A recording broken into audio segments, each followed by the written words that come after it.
muchos temas para charlar con el rector de la UMED, además docente, por supuesto, y uno de los jefes de los equipos técnicos de Alberto Fernández es el señor Nicolás Trota, quien tiene la amabilidad de atendernos. Nicolás, muy buenos días. Juana Morín, Rocío Criado y todo el equipo de Crónica Anunciada, te saludamos. ¿Cómo estás? ¿Qué tal? ¿Cómo estás? Buenos. ¿Todo bien por ahí? Todo muy bien. Me alegro.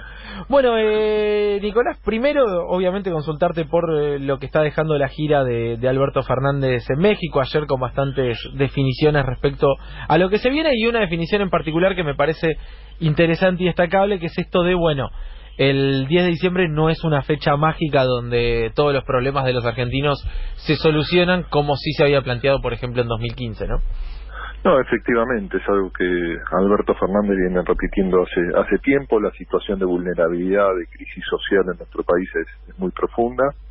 No hay una única medida o 5 o 6 medidas que resuelvan no solo los problemas que se han agravado en la gestión de Macri, como el crecimiento de la pobreza, la desocupación, la inflación, ¿no? El enorme proceso de endeudamiento que tiene la Argentina, pero tampoco hay soluciones mágicas para los problemas estructurales que tiene nuestro país, que demandan profundos consensos. Por eso nosotros tenemos mucha confianza que a partir del 10 de diciembre, detrás de esta institucionalización de una especie de nuevo contrato social, se puedan sentar en una mesa el sector del trabajo, el sector empresario, los gobernadores, no para ir a pedir, ¿no?, qué necesita cada uno de los sectores, sino para poder empezar a consensuar y qué puede aportar cada uno de ellos para que se reactive la economía y pueda tenerse también un despliegue de políticas de cara a la emergencia social. Claro. Ahora, llama la atención porque los diarios hoy titulan, bueno, Alberto Fernández advirtió que va a continuar el cepo cambiario.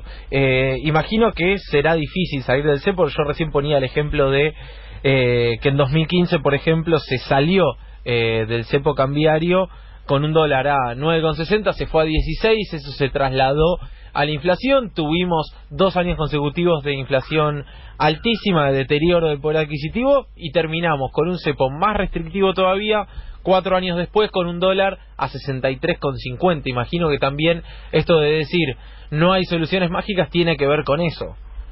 No, por supuesto, y creo que todos observamos lo que fue una errática, equivocada política cambiaria por parte del gobierno de Macri.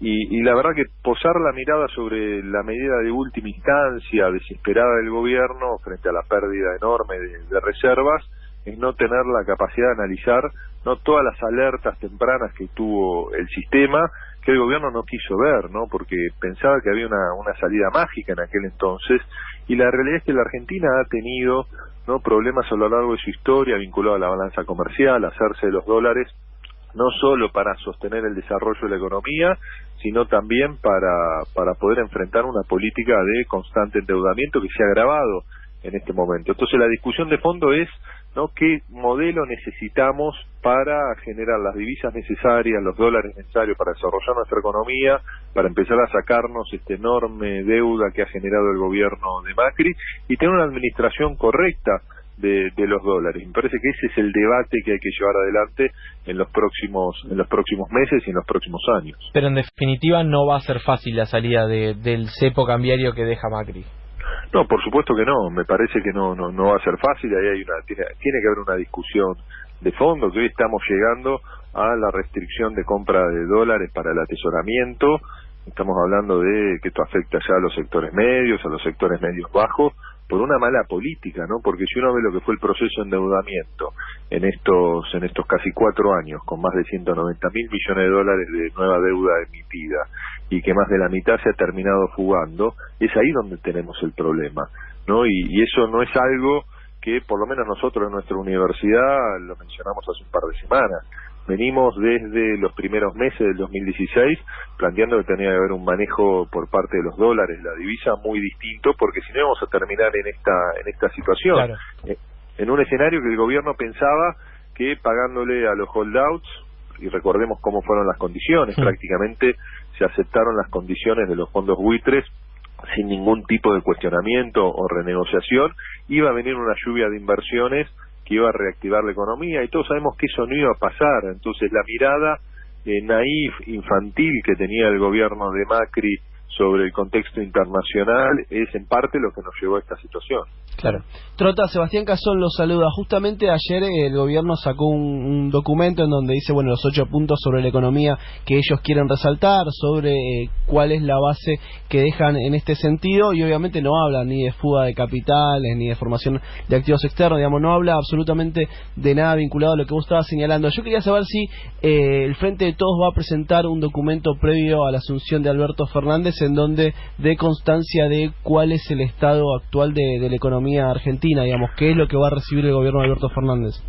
Sí, eso se está trabajando, parte de lo que nos ha manifestado el presidente electo en este proceso de transición, es que se empiecen a celebrar las reuniones con los distintos referentes de las áreas del gobierno nacional, ministros y secretarios, para poder hacernos de toda la información necesaria, de una fuente directa, más allá que nuestros equipos vienen hace más de 5 meses trabajando en ese diagnóstico con fuentes propias, con fuentes indirectas, pero intentar sumar esa mirada creemos que va a poder generar una mayor exactitud en los escenarios que estamos observando, y uno tiene que tener un diagnóstico del punto de partida, ¿no? Una base cero para ver cómo se empiezan a desplegar las políticas públicas, cómo se evalúa su impacto en una situación económica y social que conocemos todos. Digo, no hace falta ser un mago para remarcar lo que es el crecimiento de la pobreza, ¿no? Una pobreza va a superar el 38, una desocupación que va a superar el 12, una deuda que va a llegar casi al 100% del Producto Bruto Interno, con su matriz absolutamente dolarizada, que es distinto a lo que era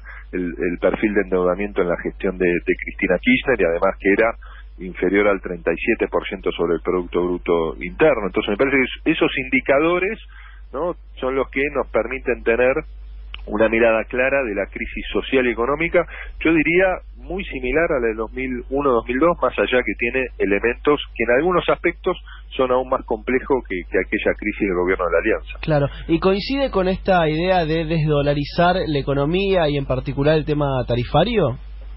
Bueno, yo creo que son cuestiones que hay que discutir, no es una única medida lo que puede empezar a traer cierto alivio a la sociedad. Lo que sí para nosotros es inexplicable el proceso de avance que se vivió en la gestión de Macri de dolarizar ciertos sectores de la economía, no solo vinculado a las tarifas o a la producción de energía y a las tarifas de servicios públicos, que yo creo que es otra de las medidas que desequilibró absolutamente la realidad económica en la gestión de Macri, y es corresponsable traernos a esta realidad, sino también la dolarización de muchos sectores de los alimentos, ¿no? Y eso se pudo observar también en la aceleración de los procesos inflacionarios a partir de la devaluación de nuestra moneda. ¿Puedo hacer una pregunta medio de ignorante y la dejo abierta también a la mesa?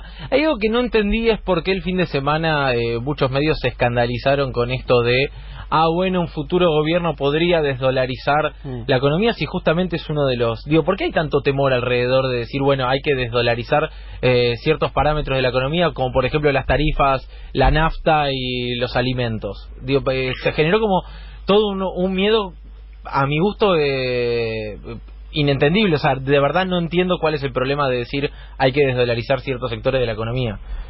Yo creo que se nos fue corriendo el sentido común a lugares donde damos por hecho cuestiones que son incorrectas, ¿no? Los otros días yo hablaba con unos periodistas y me planteaban ¿cómo van a hacer para que los salarios le empaten al menos a la inflación?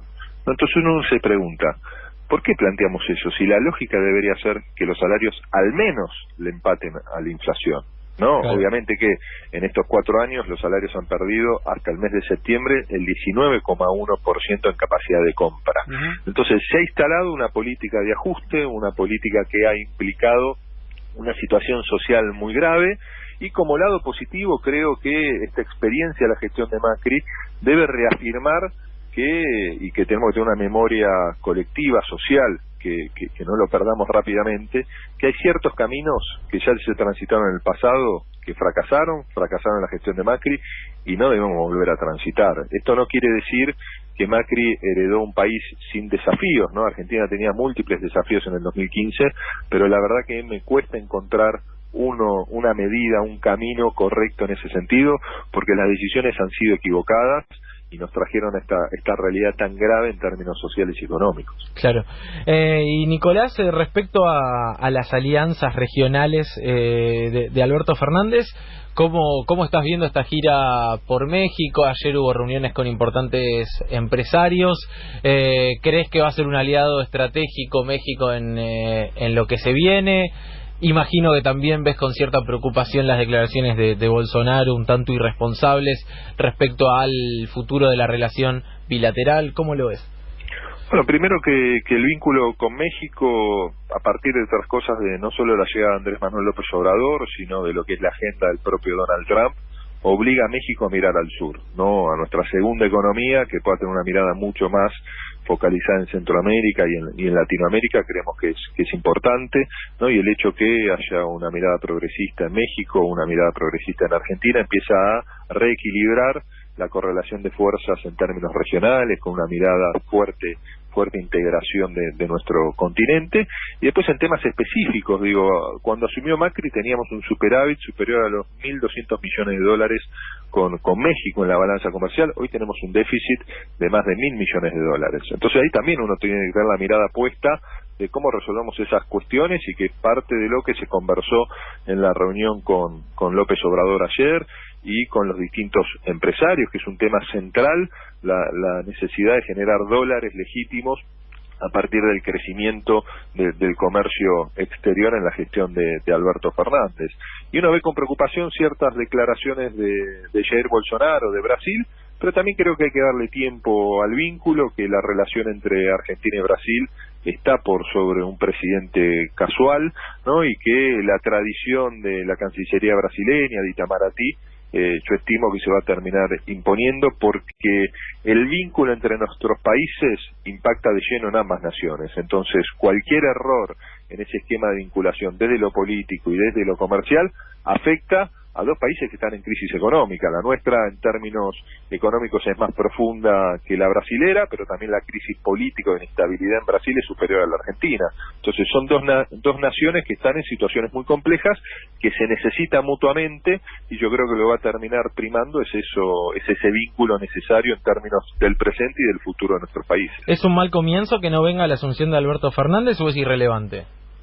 Yo creo que es un comienzo previsible, ¿no? Pero me parece en ese sentido que el vínculo se va a terminar estableciendo, más allá de la perspectiva y de la mirada ideológica tan diferente, ¿no?, que tenemos nosotros con Bolsonaro. Yo me animé a decir que tiene gran parte de la humanidad con Bolsonaro, ¿no? Porque en eso nosotros no somos los únicos que hemos sufrido algunos maltratos, ¿no? Recordemos lo que ha ocurrido con Macron, el presidente de Francia, para nombrar otro ejemplo, ¿no? Totalmente. Nicolás Torta, muchísimas gracias como siempre por la comunicación.